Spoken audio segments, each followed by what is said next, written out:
Welcome back to A Celtic State of Mind. I'm Paul John Dykes, and on this Wednesday afternoon for the Acsom Bulletin, I'm delighted once again to be joined by John Hughes and Patrick McGill. John, just a few days ago, you and I were catching up in person.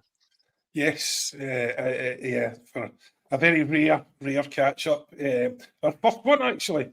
And you're a lot taller than I thought you were, Paul John. I'm glad you never said wider. No, I'm pretty sure that's what you thought of me. But no, it was fantastic.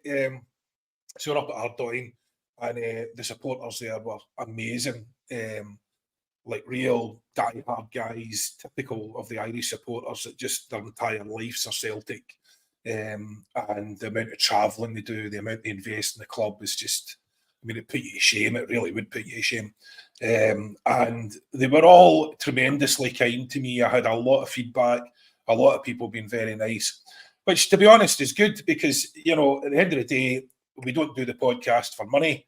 And if you're investing your time in it, it can be a bit challenging when all you're getting is, like, you know, if you're just getting a load of abuse on YouTube or, you know, whatever it is. So it's nice to have some positive feedback from some very, very kind people. So it was great to see them all. Paddy Lavery was the man there, obviously, and his friends, and then there was a whole load of other people, and people looking for pictures of me and then realising they need a wide-angle lens, you know. So it was all that sort of stuff. So it was brilliant. And of course, the usual, they just reminded me why I hated working in the pubs when I was young, because, you know, there was 95% of people desperately trying, you know, hanging on to hear what everyone's saying, and the other 5% of drunk idiots that just won't shut up.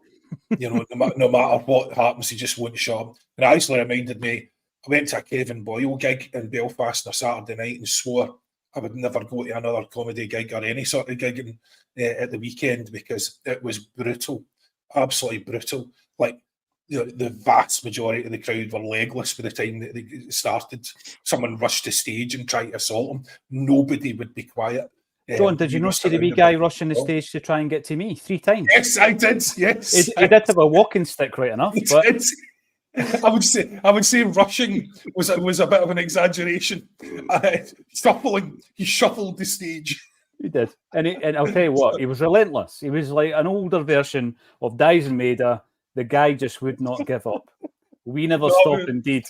Yeah, it was brilliant, and Jackie and Simon were fantastic. Simon's a very, very nice man. Jackie's a bit more direct, I would say. His characterizations and descriptions of a few people were really quite amusing. So just, you know, just offhand, just destroyed a couple of people. It was great. Yeah, no, they were great at answering the questions. They were very, very patient with an extremely, noisy background. So fair play to them. It was good to see them. It was good to see the fans enjoying a night out. It was a great night out. It was a good venue. Tickets were all reasonably priced. And, you know, apart from the people who paid for the tickets and then just sat and listened to themselves rambling all night, it was 100%. I say I'll always be grateful to them for that. They were very, very kind, and there was a lot of lovely people there. So thank you to all of them. Yeah, it was a tremendous evening, and what you've said there at the very top, John, talking about the commitment and the dedication. When I spoke for the first time on the night, that's exactly what I mentioned, and I meant every word of it. I mean, the commitment is unbelievable of people coming over from Ireland every single week, home and away. You know, people moan about fans leaving early and all that kind of stuff. When VAR comes in and it adds 10 minutes to the end of the game, that's a make or break for a lot of these people having to get back home, catch ferries and everything else. So, yeah, big shout out to the lot of yous. It was tremendous, and you can rest assured we will definitely be back. There's Paddy there. Paddy Lavery, thank you again for you and all your comrades for coming out and supporting what we do. Ewan Boy Martin, hail troops, happy administration. What on earth is Ewan going on about? There's quite a lot of... This is trending on the comments. Celtic 88, happy administration day, guys. I thought it was Valentine's. I thought we were all going to be getting amorous today, but it's admin. Hope you enjoy the jelly and ice cream. Well, might get that for the pudding tonight. when I'm out with the Well, missus. as far as admin goes, and Valentine's Day, I had a couple of marriages that went that way, so fair enough. Yeah. It's all about the admin. All about the admin. And they were definitely liquidated. There you go. The true meaning of the word. Ewan is enjoying a beer here in the sunny Porta del Carmen. Or is it Carmen? I don't know. I've never been, but Carmen, hopefully you enjoy it. Ewan, hope you're never away for holiday, Ewan. Always walking about with a tan, that man. Hopefully we get a catch up soon as well, big fella. Let us know where you're tuning in from. We're running today with the tagline. It's the middle of the week, and as you say, John, before we came on, if you don't have a midweek game, sometimes you're asking the entire panel throughout the week, largely about some of the bigger issues. But the recruitment has reared its head. I'm going to say ugly head because it has been pretty ugly over the last 4 transfer windows, Patrick. We thought we were out of that kind of chat, but it has reared its head again in relation to the word that we might be giving it a wee shake-up in the summer. What do you make of that, Patrick? What's your thoughts? Is that why we've got a chirpier Brendan Rodgers in the last couple of weeks? I certainly hope so. I think just about everyone's in agreement that it hasn't been good enough the past 3-4 windows. Certainly hasn't been good enough this season. We've obviously got a couple of players who have been on form. A couple of players coming good. Narovski's coming back in. Palmer's had flashes. Not consistent enough though. I thought Holmes looked a decent player. So there have been some positives, but on the whole, it's been pretty poor. I mean, you look at guys like Bernabe, who, the effort he's shown in the last couple of games has been quite admirable, but just not up to Celtic standard, not up to Celtic quality. Haksabanovic away on loan at Stoke, another one, not good enough. The list is almost endless the last couple of windows, and rumours of a shake-up are both growing and hopefully true. We had a good couple of windows under Ange. We've had good windows in the past when managers have first come in, and I think we're all sort of hoping for that. As much as we were coming off the back of a treble, the squad did need rejuvenated. We obviously lost a few players. We needed key players in key positions. A new left winger, a new left back, a new goalie. We didn't get it, and we're all expecting reinforcements in January. Didn't get that either. And it's now a bit of a coin toss for the league title. I've got faith in Brendan. I like to think we'll still win the league. We're certainly turning a corner. But when it comes to next season, we need to go again. We need to reinforce again. We probably need 3-4 players of quality still. So to get that recruitment right, I think is probably certainly in the background, the biggest job that the club have between now and the summer. Certainly on the park, the biggest job is to win the league and maybe win the cup. But in the background, that recruitment team has to be totally reassembled. And hopefully we've taken the first step in doing that. Yeah, these are the things, John. And we've mentioned it probably more so in the last few weeks that if things work out and you start winning games, often some of the issues that have been the topics of discussion in and around what needs to improve at the club take a back seat for a while, John, until things start kicking off again, if you like. So we've heard about the board, we've heard about the recruitment, which is a large part of a lot of people's frustrations with the Celtic board. And then we talk about the stadium and the infrastructure there. We talk about youth development and all this kind of stuff. I'm of the belief that we've got a manager in place this season. And as Patrick says, I do think it is. It really is on a knife edge at the moment. I think it comes down to the 2 games against Rangers. It really does. And I do think that we've got a manager with the ability and he's got a squad at his disposal that even if he really needs to go to the bare bones, like that defence that started the game against St Mirren, he'll get the job done. It might not always be pretty, but he's going to get the results and he's going to get us over the line. But come the summer, all the other stuff we've mentioned, stadium redevelopment, board shake-ups, youth development, these are all kind of long-term things. The transfer in terms of the window can be short-term, John, with the strategy and the structure of it. That could be worked on long-term, but we could have a good transfer window. I think under Ange we showed that. Well, yeah, under Ange we showed that. Who else did we show it under as well? Again, as someone just pointed out in the comments there, even if some information that is circulating is true, and there is a shake-up in recruitment department, that's going to require a change in attitude from the board in order for that to be impactful, because they're going to need to agree an increased budget, and we're going to need to have people in place who can pick players properly. A proper actual recruitment system that is not just based on recommendations from agents, because there's far too much of that, and just far too much. It's easy, it's lazy, and it underscores how a proper scouting system is expensive and but worthwhile. So there are lots of issues at play, and going into the summer, you're talking about those 3 or 4 players, as Patrick was saying, but that's 3 or 4 assuming we don't lose any. And that was 3 or 4 before, and we are going to lose. But we're almost certainly going to lose Matt O'Reilly. Everyone seems to think we're going to lose Joe Hart, but I actually think if Joe Hart doesn't elect to leave, he'll probably be kept on. So, and then what are we doing? Is Bernardo now a buy? Is he still a buy after being dropped at the weekend? What are we going to do about Ida? What are we going to do about our wingers and the quality there? If you start going through that squad and being ruthless with it, there's a very big potential rebuild. We have the spine of a good team, but we're, if the likes of Matt O'Reilly, we're going to lose part of that straight away. So, it's not guaranteed, but I'd be very surprised. I think most people would be if Matt was still here come the end of the summer.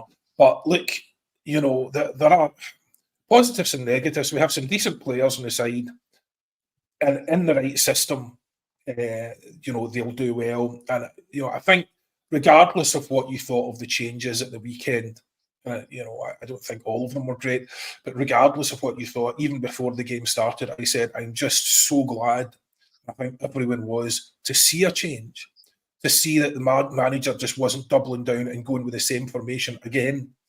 Now, I would have lots of concerns about, essentially that midfield against a decent side, because you'd be overwhelmed, I think. But there are parts of it that were good. And parts of it are funny. I was just walking the dog and I was listening to Alan Morrison going through Bernabei's stats, which I thought was so funny that I actually clipped it and put it on my Twitter. It was like a minute and a half of Bernabei's stats are mental. He is either the best or the worst in every department in the team. It is mad stuff. Like, he did 7 things. He did 7 of those. No one else got close to that. And then he lost 8 of them. And then, it's just wild. The guy is up and down like a yo-yo. It's very difficult to know what to make of him. But, some of it's brilliant, some of it's awful. And he was very lucky not to be sent off, to be fair, as well, for, 2-footed challenge, because he was annoyed he got fouled. There's lots of stuff within the team. Like, I thought it was a fascinating game at the weekend. For me, it was just really interesting to see what those changes made. I mean, it was difficult to try and say, is that all down to our formation? Because a lot of it was down to how St Mirren were playing as well, because they weren't dug in, they were trying to play. And, I don't know what the big fella Gogic is on. But he nearly had a world-class game. He could have had 2 sensational goals. It was a real interesting game. Not one that it was a comfortable, I felt, in terms of the win, but during the game, like, St Mirren had some great chances. And we are still, to me, very fragile at the back in set pieces, and they had an unbelievable number of corners. I think Alan was saying it was like the second highest number against us, potentially ever in that game since he's been collecting data. So they had a huge number of corners and set pieces. Obviously, everyone sees that as a weakness. It is because, every time the ball comes in, I don't think there's anyone, I'm not alone, I think everyone in the comments would agree that every time the ball comes in, you've got your fingers crossed and you're really just hoping for the best. because we do not have. I mean, there's for the loss of someone like Starfelt really hurt. Starfelt, for all his pros and cons, was a monster in the air, and when you don't have CCV there either. Now, Stephen Welsh. I rate Stephen Welsh. I really like him as a player, but he's not the tallest guy. So when they have big giant attackers up front, it can be difficult to combat that. And then you've got, again, with Scales, even though he's tall, he doesn't appear to be particularly adept in the air. And then again, there's a whole issue of it's not just the two centre halves; it's a team thing. And it appears that we're still really, really nervous around it. So, look, as far as this summer goes, back to that, I mean, if you start going through the squad, as I say, I mean, let's start with that. Can I ask you guys, right now, if you had to make a decision, and it's difficult with Ida, you've only had a few games, but let's take the lone players to start with. I ask you, what do you make? Do you think Bernardo is a buy, or just let him go? I've been up and down with that.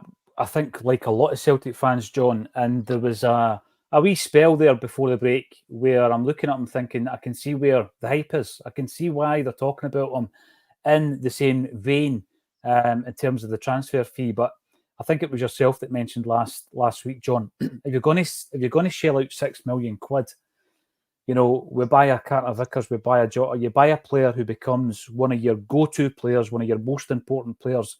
Is Bernardo going to give you that? And I just think consistently the answer would be no.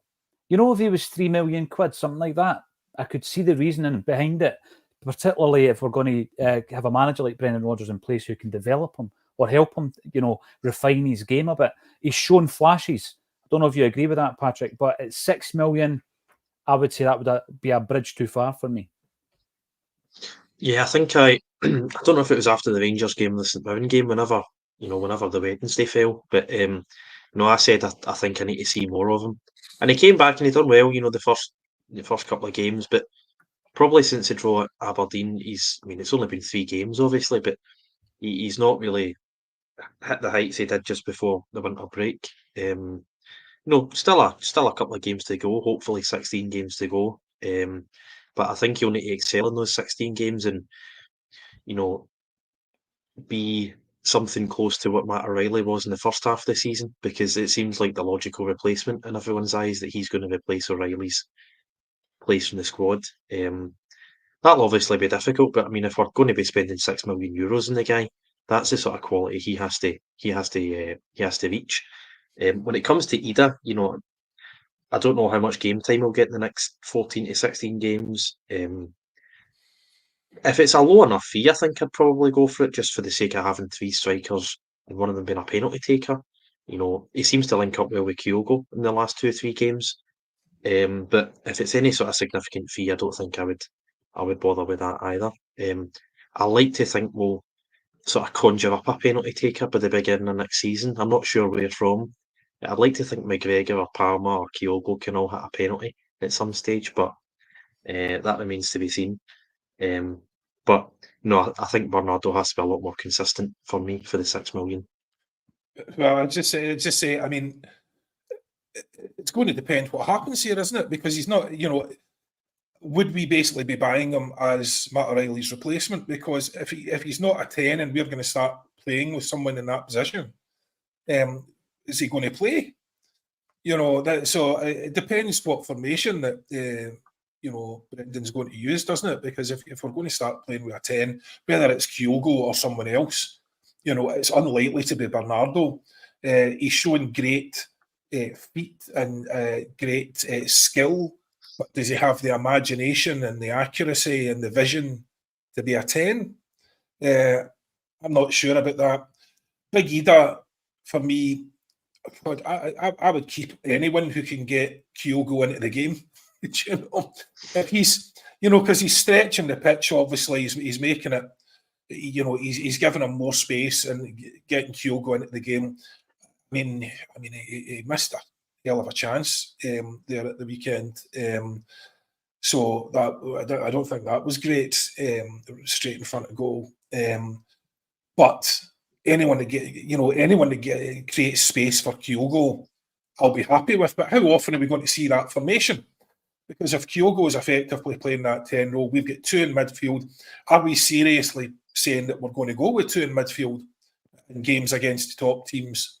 But Bernardo was pivotal in winning that game against Rangers. We won that game in the midfield, hands down won it in the midfield, and he was pivotal in that. So are we saying that we're only going to keep him for the games like that? Because that's the way his career started out. We were only playing him in the Champions League. Mm-hmm. Are we only going to play him against Rangers? Is that what his career's going to be? He only gets off the bench for the most important games. So it's a real difficult one. I think a lot of it is to do with how we're going to play. It was simple under Ange. You could either play the positions that you couldn't, wasn't it? Because you always knew what the positions were going to be. There was no doubt in that.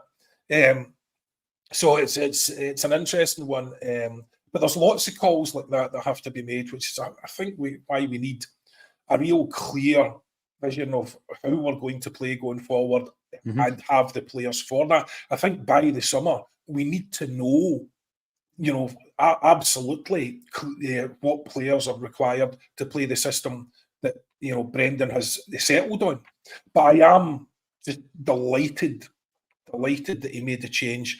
I was not delighted, however, that he then changed it back on 60 minutes and we reverted to type. Didn't create anything for the next 20 minutes. Now, we sort of cantered home in the last sort of 10, 15, but the next 20 minutes were sort of pretty brutal. And it was just back to the same old. It was a step back. There's quite a few actually points I want to pick up on from both yourself, Patrick, and you, John. The first one, John, you were talking about how, in terms of the actual attempts at goal, the chances, it was really, really even. Shots at goal, 18 by St Mirren, 18 by Celtic. We were slightly more accurate with 4 shots on target to St Mirren's 3. But as concerning, if not more concerning than that for me, was the amount of corners we conceded. 11 corners for St Mirren, only 4 were won by Celtic. So you come away from the game, John, sometimes thinking, we've done all right. There's a nice mood about this. There was some good passages of play. I think the 2 goals stick in the mind because they were really well-crafted goals that were scored. And then as the days kind of progress, and this isn't a negativity, it's just, after the event, after the emotion has died down, you look at the game again, you look at the data and the stats, and you think, wow, we really were in a game there. We might have opened up, but it gave St Mirren a huge opportunity to get in about the game, and it was really open. And I think that on another day, you're a Joe Hart save away from squeaky bum time and all this kind of stuff. Gogic going for an overhead bicycle kick and hitting the bar with it and all that stuff. So, yeah, I'm not getting carried away with it. I think it was a good, solid win, but there's still areas of development. On the note of the low knees, I would say that Bernardo has got elements, because if we're talking about him as a Matt O'Reilly replacement in inverted commas, because he's not going to be a direct replacement quality like for like, but he's a player I think the club would want to work on and build up, etc. He does have defensive quality and he has offensive quality. But it took probably the best part of a year for O'Reilly to really come to fruition offensively. And we've seen some of his defensive play. But both of the players lack speed. They do lack a bit of pace. And I think that when the pair of them are in a midfield 3, we really, a lot of it is down to pace, John. We seem to get overrun because you might have McGregor working his socks off. O'Reilly, best player we've had this season, without a doubt. But when he and Bernardo have got that lack of pace, I think often Callum McGregor's doing a hell of a lot of the work. The heavy carrying, if you like. Well, I thought that the first goal was perfectly illustrated at that point, because Kyogo effectively from the midfield position, bursting forward, taking that first time, no touch, just straight in at the back of the net, was just a thing of beauty. And that's what you're really hoping, that sort of thing is what you're hoping from your midfielders.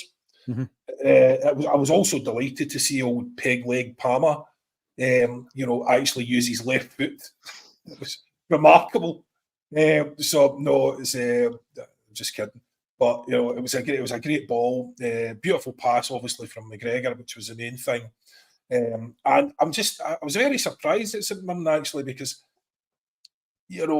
Callum wasn't man marked, and he had unusually for him, he had lots of space, and goodness me, didn't he use it? If you don't try and mark Callum out the game, you're going to be banging trouble. And he certainly proved that. He was tremendous. And that pass, that early pass, defence splitting pass, is exactly the kind of thing that we need. And what a peach it was. It was just a beautiful move. So, there are, the midfield, as you say, does lack that sort of, because the person who would normally, if we had a different setup in the midfield, the person who would be bursting onto that ball wouldn't be Kyogo, it would be Callum McGregor. Mm-hmm. So that's the kind of role that we would have played in the past. So, it's really interesting for us, and it's a bit of a quandary about, because it hasn't been working. But the thing about, again, if you're going to, argue about the changes, if there's a problem in the side, was it really the midfield's problem? Was the midfield not the best functioning part of the side? Yeah. You could argue that, but you could also argue, and I think someone pointed out in the comments, and I've seen that said before, that we deliberately played that way to allow them into the midfield and stretch the game so we could hit them on the counter. And I've seen that mentioned before. That's a very risky proposition. And we were lucky we didn't concede. But it is something we need to do, something to bring them onto us, because we have no space, and that's absolutely killing us. And I had said that last week. You need to draw them out. You need to make them come to you. You need to get them on.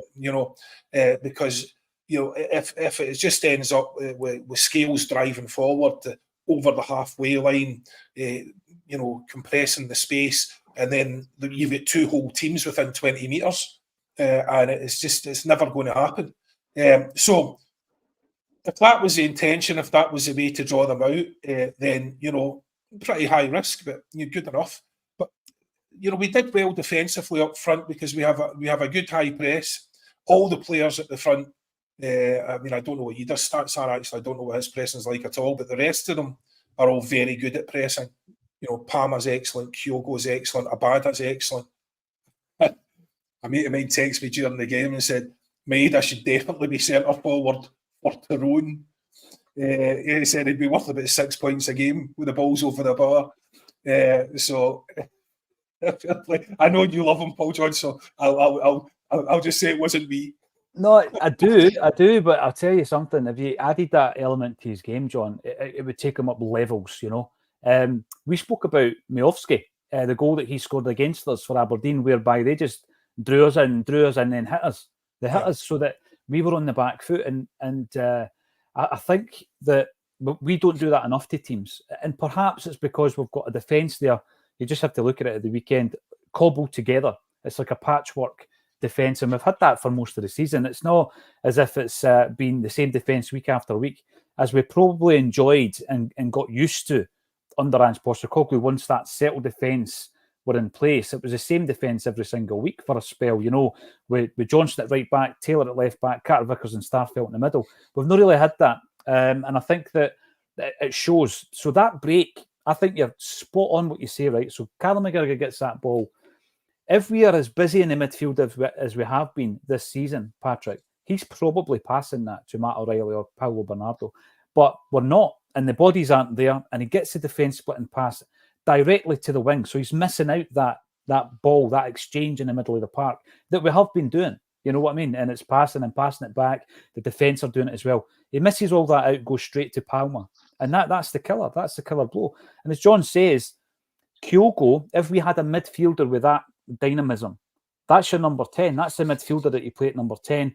The box, the old school box-to-box midfield type. We don't really have that. Turnbull wasn't that player. O'Reilly and Bernardo are not that player. And Kyogo's playing the pass, so you can't expect him to be the player. And I think Rodgers mentioned it just yesterday after the game, and he spoke about the fact that it allowed Kyogo almost to play like a midfielder, and that run that he made and time to perfection. But I get the sense from what Brendan said after the game, because it was brought up, there was an interview, maybe just this morning actually with Celtic TV, and it was brought up about the shape. I just get the sense that he's not going to start like that very often, but he sees it as an option in game. And I think that's what he's going to do. He's going to adopt it when we need to adopt it. Yeah, and it's a good option to have. It's good to know that we can play other ways. No, I agree with the point John made. We reverted to type. I think it was 60, 65 minutes, and all of a sudden, St Mirren, I wouldn't say dominated, but certainly had a lot of the ball in the last half hour of the game, and it wasn't the most enjoyable watching the world. But I think Brendan obviously had that in his first time here. Guys like Stuart Armstrong, and then later on Ryan Christie, who can really athletic guys make late runs into the box, good with the ball at their feet. And O'Reilly's been, making the late runs into the box, getting a few goals. But you're right, we don't really have that box to box midfielder, and it probably is a real hindrance for us in Europe to have two guys, O'Reilly and Bernardo, who, as much as they're tall, good in the ball, good ball control, they're not fast. And European football, it's 100 miles an hour compared to what we normally play at in Scotland.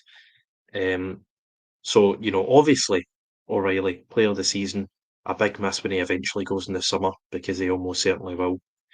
But when you're looking at rebuilding the squad in the summer, I'd quite like to see us get, one of those box-to-box midfielders who's got a bit of pace, because we do need to move the ball a lot quicker in Europe. And maybe 4-4-2 is the way to go, because you're not going to dominate the midfield against Man City. You obviously want to have a bit of control in the game and fashion a few chances, but maybe playing two up top isn't the worst idea in the world. And it'll be interesting to see how often Brendan deploys that for the rest of the season.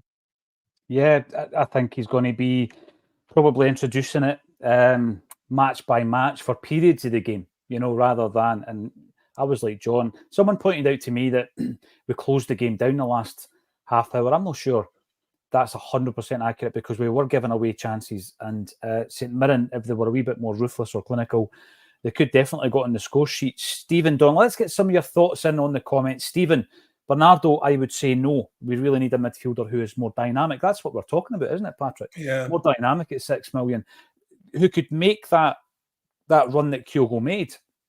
Because if you look at where he made it from, really, really deep, and he's made that, that dart and run, and he's made the chance. He's made Palmer's mind up for him, really. At first, I'm thinking, Palmer, you try to pass that to O'Reilly, but then I gave him credit that he was trying to get Kyogo.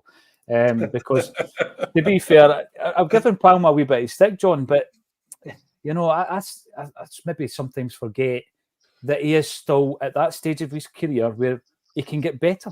Brendan Rodgers can improve that player. Well, yeah. I suppose so. I'm always sceptical unless there's definitive evidence that a manager has improved a player, because sometimes I think these players just improve with, through their own volition and working, playing in different systems and practicing themselves. So it's one of those things. Managers get too little credit for some things, too much credit for others. But the thing about Palmer is that someone was laughing there in his comments because I said, Palmer's good at pressing. He is. Those are the stats. Palmer's pressing stats are excellent. Now, I've referred to him on here before as a one-trick pony. And there was a suggestion the other day from one of our compadres that maybe seen Palmer in that 10 role. Which is an interesting thought, because he does have energy. Is he the man to split the defence? It's difficult to know. So we'll see. We'll see how that progresses. But again, there appears to be a reluctance to try anything really adventurous. I think it was just.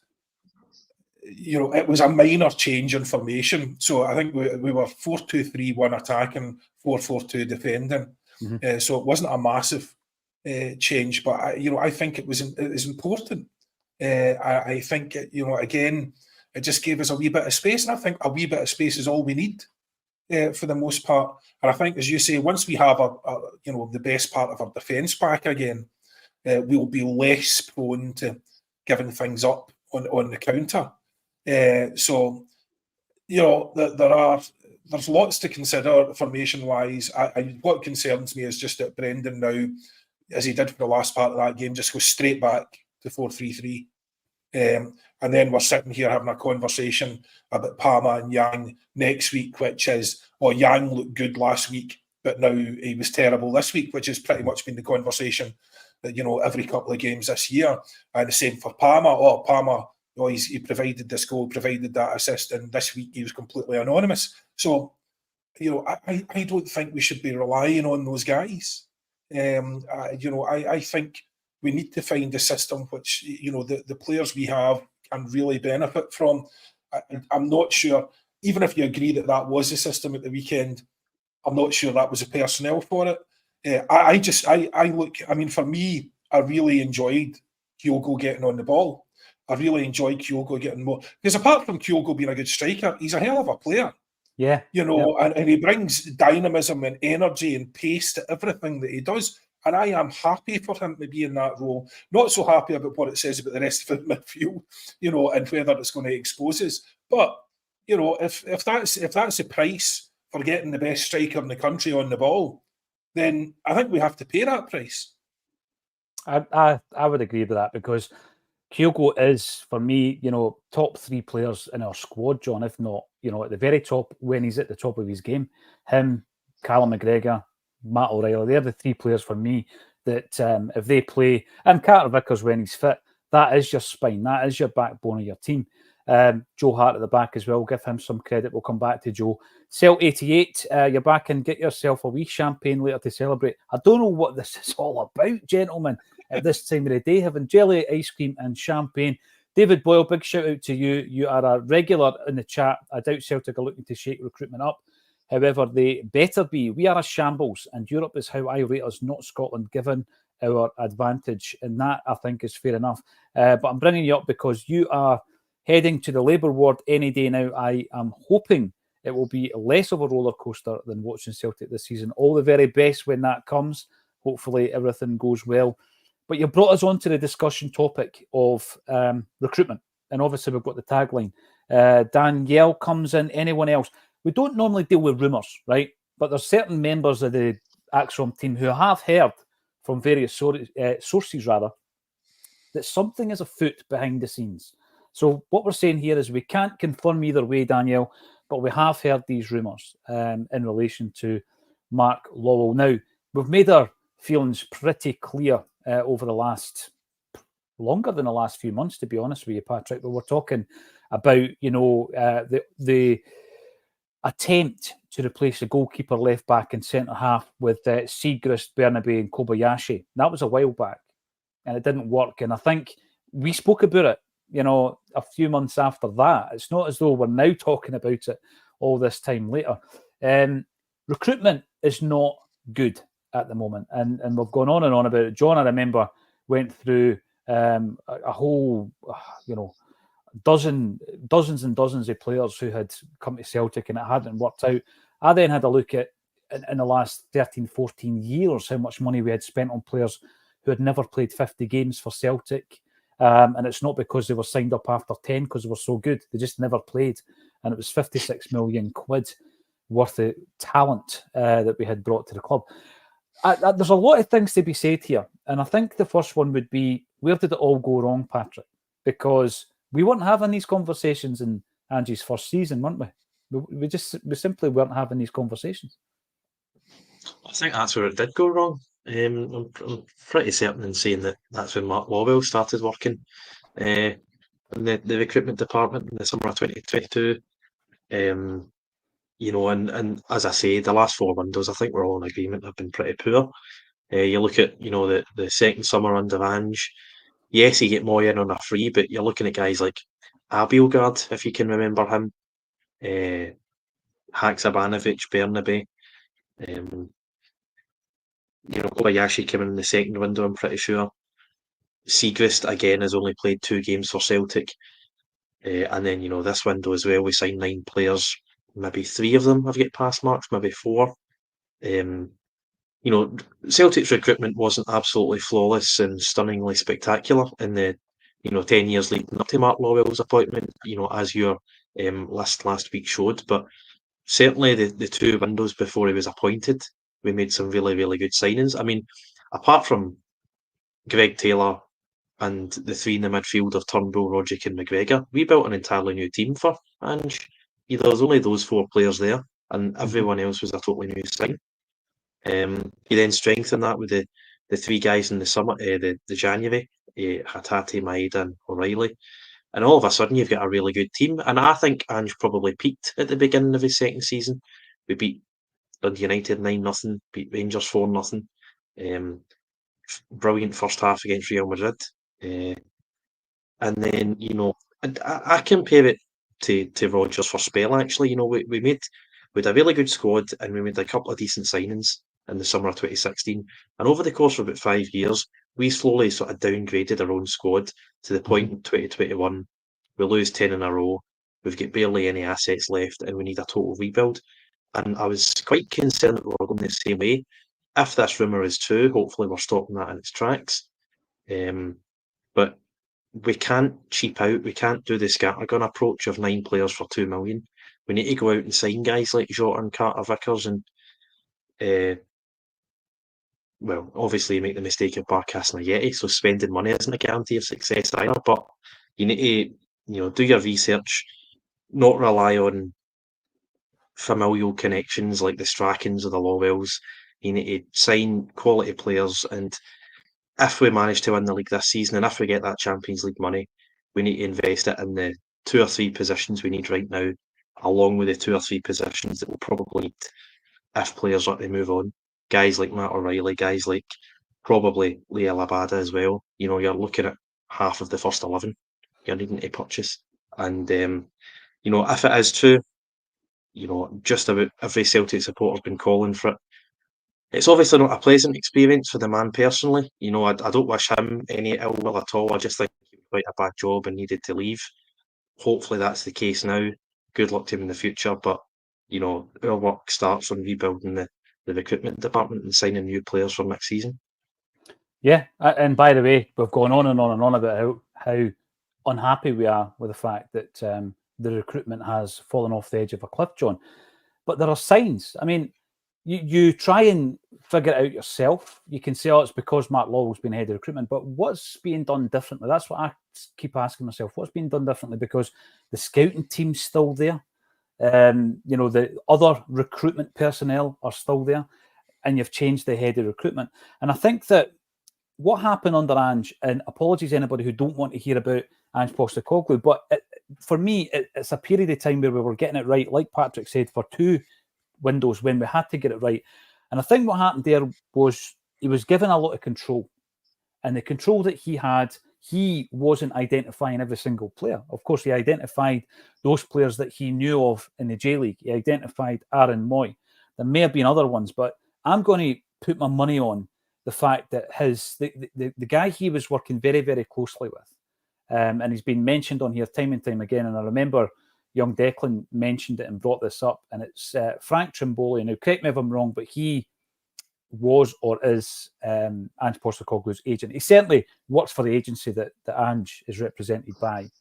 And I think at that point, what was happening there is maybe not Frank Trimboli directly, but certainly the agency he worked with and the network agents, secondary agents that may be working for other agencies are presenting players to Ange. And there was a really, really tight kind of network there, John, and I think it worked. And it worked because we got Starfelt and we were able to get Carter Vickers and Jota and Leila Bada and players like that came in. There was a few anomalies. Guys like Joe Hart, who turned out to be a fantastic signing, but had obviously been on our radar before because we spoke to him in the season that we signed Barkas. Dear me, would Hart have made any difference? I'm pretty sure he would have. We knew, obviously, James McCarthy had been linked to Celtic for years and years.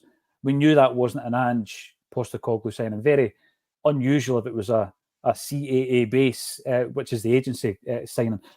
But you look at Starfelt. Now, there's a player that Patrick mentioned, John, the often forgotten Oliver Abielgard. And the link between Starfelt, Abelgard and Said Haksabanovic is Ruben Kazan. So you can bet your bottom dollar, just like Celtic do business with certain agents, other clubs are the same. So the contact that got us Starfelt, done a very, very good job of getting us Starfelt. Yeah. It's got to be the same contact that got us other two guys. So that is what we're talking about. It's recommendations. And I think Celtic have been very lax, and they're looking at maybe the age profile, John, the sell-on value, if it's a player we buy in. And that's about it, rather than saying, right, but does he fit? Does he fit the team? Does he fit the style of play? Does he have all the criteria that the manager is going to want from him? And that's why we end up buying players like Mike Nawrocki and Gustav Lagerbielke, and the gaffer's like, he doesn't fit. He's not the type of player I want.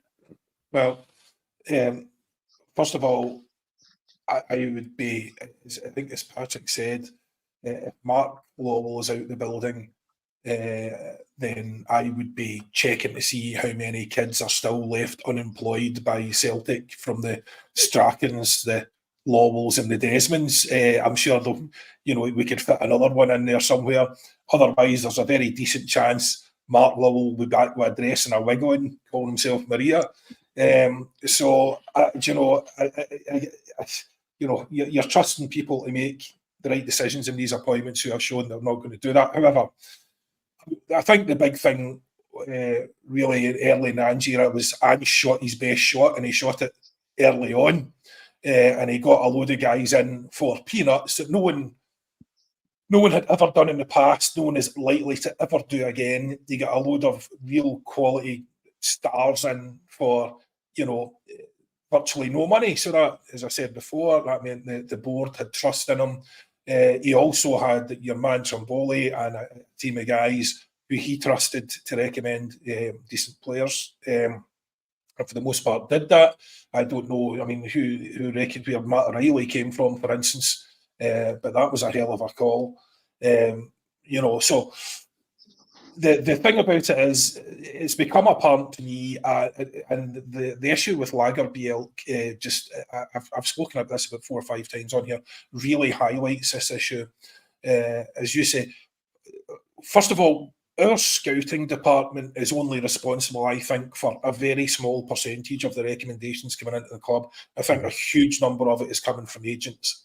And the point of that is agents are obviously trying to manipulate you into getting a deal, and effectively they're trying to sell you any old dross that they can get paid on. So, and they're not going to sell guys to us that they think they can punt elsewhere for more money. So it means we're always going to be stuck at a certain level of performer. And I think there's far too much reliance on the agents. I think it's lazy, it's easy, as I said earlier on, and I just do not believe we have sufficient of a scouting network that we just have guys that we know that have our best interests at heart firing names across the desk. I just don't believe it. I think the majority of it is coming from agents. And you are talking, Lagerbielke's a perfect example. Why did we sign Lagerbielke? And I apologise to everyone who's heard this before. Lagerbielke was known to be slow. That's a fact. It was in his stats. Amateurs like Juco James, you saw it beforehand, he just said, I don't know if I was signing the guy, he's slow. So a cursory inspection of his stats would have told you that, right? We didn't even do that because he was recommended by Starfelt's agent. Mm-hmm. So we get sold a pup by Starfelt's agent. Lagerbielke's apparently a decent player in a deep-lying defence. Great, that's great, but that's not our defence. Has never been our defence, is never going to be our defence, right? So he was never a player for us. And yet he was signed off by Lowell based on an agent. And then Brendan signed him off based on nothing at all. Didn't even look at it until he was at the training pitch. He said, I've signed off all these players. Did you, Brendan? No, you didn't. Because the first you saw of him was when he got on the training pitch and you thought, geez, that boy slow as treacle. Made his mind up straight away. Mm-hmm. That's why we've treated the fella so appallingly, because that decision was made almost immediately by the manager, who hadn't bothered to look at the stats himself, hadn't bothered to do any due diligence on the player. And neither had Mark Lowell, because, he was recommended by Starfelt's man. So this is the problem. You know, we are relying on recommendations. We're desperate to get bodies in. The likes of Mark Lawwell isn't up to the job. We do not have, even if he was, do we have a sufficiently robust and wide-reaching scouting system, as I say, to be firing reports across our desk that we can take to the bank? Or is it just the agents that are taking their paychecks to the bank? John, you're absolutely speaking my language, because it's a frustration of mine, and it has been for some time, because a club like Celtic should have this absolutely wrapped up. Our recruitment and scouting network and the strategy that we work off, Paddy, should be the best, bar none. And when it isn't, and when you start, 2 or 3 transfer windows, poor transfer windows, that's when you are in a title fight, because you've let it slip. And like you were saying, after the Brendan Rodgers furore, the initial kind of rise in quality, it starts to taper off. We, in the January transfer window, offloaded 2 of our signings from the summer, and it would have been 3 had Carter Vickers not been injured. Kwon, Tillio, and Lagerbielke, all 3 of them would have been gone. There's a third of your summer transfer spend, and you think that's just poor. So if you are at that stage of the season and you're out of cup and you're neck and neck in the title, I mean, Rangers are playing tonight. They are playing one of the worst teams I've ever seen in this division. I mean, see Ross County this season, Patrick, and Livingston. The pair of them are rotten, absolutely rotten. That's what makes it so disappointing that we only beat Livy 2-0 and Ross County 1-0. But Rangers are going to score a few goals tonight, and they might even go top of the league tonight. And it's not about entitlement, and it's not about being a demander or whatever it is we get called these days. It's basically about seeing why this has happened, Patrick, and saying, well, why haven't we got the best and the absolute best in talent running the recruitment? And by the way, if his name is Lawwell, Strachan, or Desmond, and he's great at his job, no one questions it. But when you've gone 4 transfer windows, and I think the only one that would be an unmitigated, unarguable success has been Johnston, none of the others have been. I mean, I'm on the fence with guys like Palmer and Yang. We need to wait and see if Nawrocki's going to do it. But the one that you would say, and of course, as well, on the fence, Johnston. He's the only one that plays regularly when he's fit. So the last 4 windows have been poor. These are rumours. I've got to point that out. We don't generally comment on baseless rumours, but a few of us, as I say, in the Acsom team, I've heard them from decent enough sources. So is that, do you think, Patrick, why Brendan seems a wee bit chirpier in the last couple of weeks? Yeah. Not only that, since the Aberdeen game, we've got a couple of results and, playing a bit better, but, hopefully hitting a bit of form. Next 3 games should be, straightforward enough. Kilmarnock are in good form, but it is at home, so I'd like to think with the bigger pitch, it should be, quite straightforward. Motherwell, I think they've picked up a bit of form recently, but, not the best team in the league. And then Dundee at home should be quite straightforward as well. So hopefully build a bit of momentum. And as Neil Lennon, is it pains to point out, we have won 8 games and drawn 1 out of 9. Sticking up for his mate Brendan there, I think, but he makes a valid point. But these rumours obviously are coming from decent sources. It makes sense. The guy's under a hell of a lot of pressure fairly early into a job.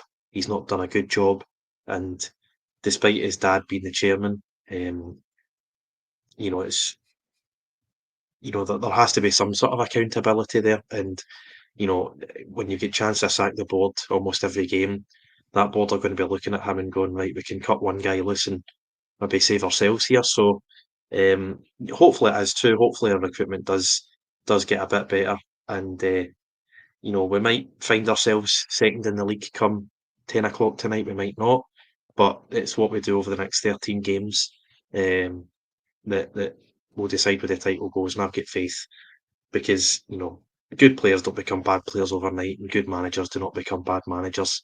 And we've got enough in the squad. And you've got to factor in a bit of luck into this season as well. I mean, as we've talked about, I think maybe 20 minutes ago, the defence has changed constantly this season. I mean, up until Taylor got injured, it was really only him and Scales that were the regulars, and now it's only Scales. Everyone's been chopping and changing.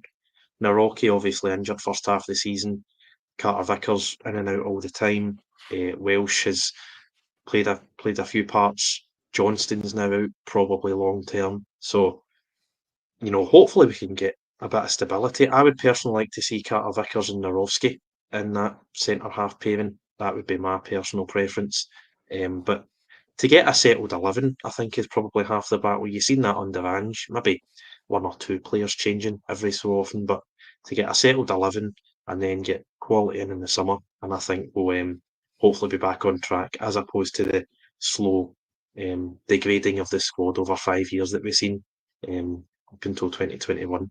But no, I mean, just need to take it game by game. As I say, 14 to 16 cup finals, and you've just got to have faith in the manager. As much as he might have been a bit part-time with the signings in the summer, as John pointed out, not looking at Lagerbielke's stats, not looking at Tilly or Kwon.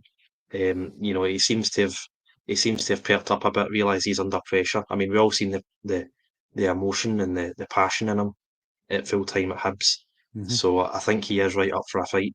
And it's, certainly in the last 13 games of a season, it's not something he's faced at Celtic before, but he's obviously faced it at Liverpool and in Leicester, and he is a top manager, and we still have top players. So, hopefully we can get ourselves over the line. Well, just one of the comments there in the section was just basically saying, making things up about what Brendan thought about Lagerbielke and all the rest of it. I didn't think I had to explain this again because we've been through this story about 20 times. No, we heard it from the horse's mouth, mate. Exactly. Nobody's making anything up. We heard it from the horse's mouth, exactly what Brendan said about that player. And he said it to someone who was talking to do with stats. So no, nobody's making anything up. We know exactly what was said, and very clear that he hadn't looked at the stats, wasn't familiar with what kind of stats we used, what benchmarks we used, if any. And so no, I'm afraid I would like to say that we didn't know that, but we do. It's a fact, and it was illustrative of multiple failings in the recruitment policy. In terms of the Ross Counties and all the rest of it, and the fact that we've performed so poorly, I was actually just wondering there, for that 70 million in the bank, how many clubs in the SPFL could we buy? I mean, is that different? Really? I mean, could we not? You could probably buy all of them, maybe bar one. Well, you could buy all of them, and you'd have £1 left over to buy Rangers, obviously. But we have the vast resources we have. This is why it's so frustrating. Look, yes, we're all getting behind the team, and it is what it is now. But I am not giving the board here a free pass at any point. This shouldn't be an issue. Shouldn't be an issue at all. We shouldn't be glad about pulling out performances about St Mirren. It should be, it should be about the quality of the performance, not the result, because we should be smashing them, and pretty much everyone else in that league. It shouldn't even be close. And the fact that it is pretty much indicated by vast quantities of money in the bank and not deployed on the park. You're right. We're sitting here tonight, John, and obviously by the time I do the 12:30 bulletin tomorrow, we'll be talking about how many goals Rangers scored tonight, because that is what is separating us from first and second position after this evening. But yeah, you're right. Brendan Rodgers did say it, and that's why we talk about it with a bit of confidence that is the feeling. We're not just making it up. We've got Mickey Boy. Thanks for supporting the channel. Mickey Boy, it's always an absolute pleasure to see that. Keep up the great work, boys. Mickey from West Belfast, living in Tamworth. Never miss a show. Shout out to Jerry Taylor, 6 months sober yesterday. And Jerry is now working on a stage show called Blame It on the Bucky. I think there's probably quite a few people in the Acsom team who have often blamed their behaviour on the Bucky, and possibly in the comments as well. And maybe later on tonight when Ewan's watching the Rangers Ross County game, he will also blame it on the Bucky. It's incredible how these things just link in seamlessly. Ian Roy, when's the last time we were second in February? Something is obviously wrong considering the budget the board have. Well, the 9 in a row era, the league that we lost, and then the 2 leagues after that we have won. If you take the 12 seasons, only one was the team leading at the turn of the year who didn't win the league only one time. And that was obviously in Angie's first season. Rangers were top of the league at the turn of the year. Celtic won the league. But yeah, it's a good point, and I think it does show, Ian, that we really are in a proper dogfight here as well. Donny, the reason I was saying we sort out the next transfer window is because I agree with you. I think we do need a director of football, but I think the process of that could be implemented alongside more of a focus on get the quality in. As the guys have said, we could well be replacing some players that could leave in the summer. Horrible to think that Matt O'Reilly could be wearing somebody else's jersey. We have become very fond of a player like Matt O'Reilly, but it's inevitable, unfortunately. And we will have to strengthen. Ian, again, thank you for supporting the channel. I've got to thank everybody for getting involved. Nice and busy, loads of topics, even though we're not playing tonight. 1,000 strong on a Wednesday afternoon.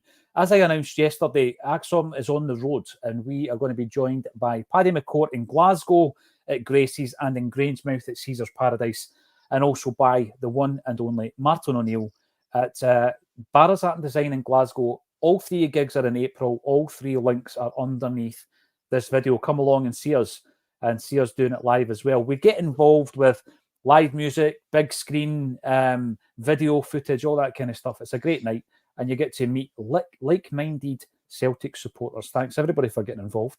And thank you to John Hughes and Patrick McGill for joining me on A Celtic State of Mind.